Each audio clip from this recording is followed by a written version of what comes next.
Greetings, people, and welcome to Good Evening Niger.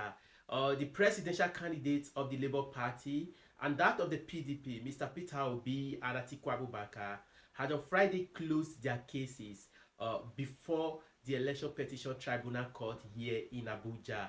And of course, you know that Peter Obi and Atiku are disputing the February 25th presidential election that produced Bola Tinubu as the president of the Federal Republic of Nigeria.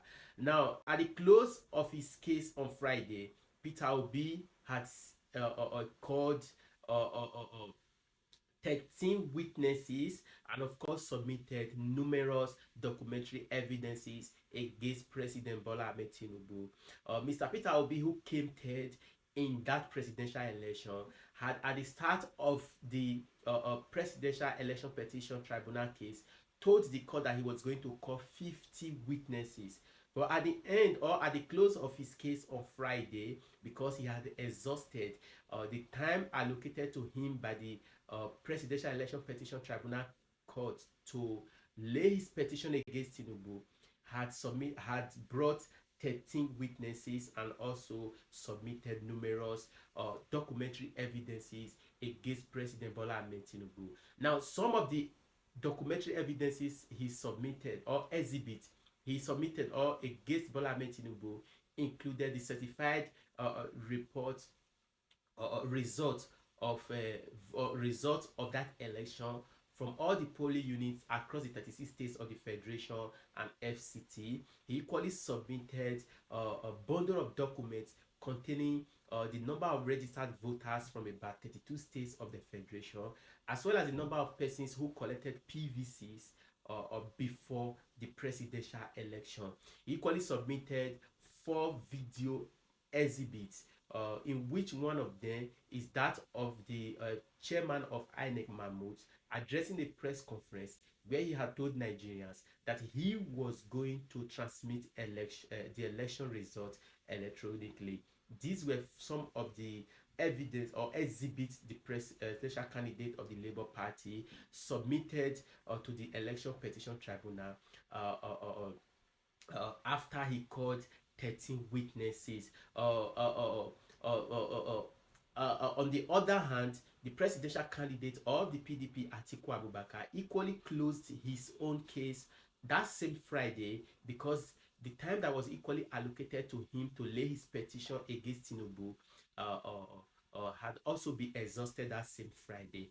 Now, at the close of his petition, he had called 27 witnesses and equally submitted documentary exhibits which were all administered as exhibit against President Bola Ahmed Tinubu, just like they did to Peter Obi.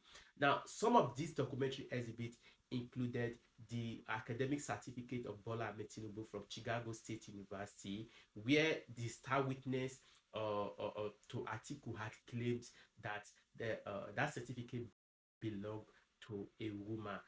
There was also a certificate of service from Mobi Oil PLC, where Tinubu had served in the past. They equally submitted a photocopy of a Guinean passport, which they claim belongs to Bola Ahmed Tinubu. There was also a criminal record report that was instituted against Bola Ahmed Tinubu in 2022. That was also submitted by Atiku Abubakar. Now, both of them, Peter Obi and Atiku Abubakar, are done with their petitions, and the respondents are now expected to open their defense on Monday 3rd, which is next week after the Salah break.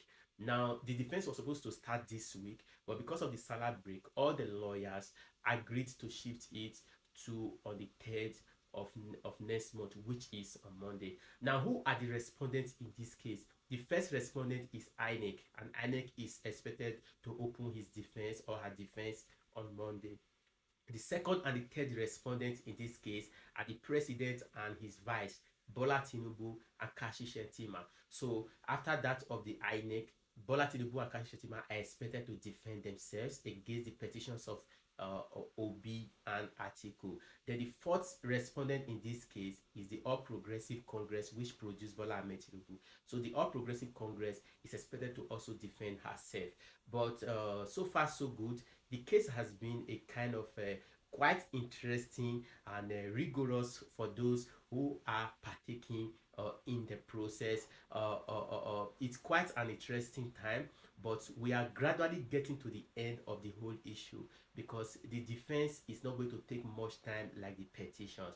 And what is going to happen after the respondents have defended themselves is that the election petition tribunal case will now give all the parties the opportunity to give their final written address. Now, after their final written address, a day will be communicated to them when the final judgment will take place.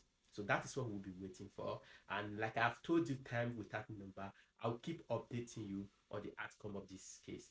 My name is Richard Agolo.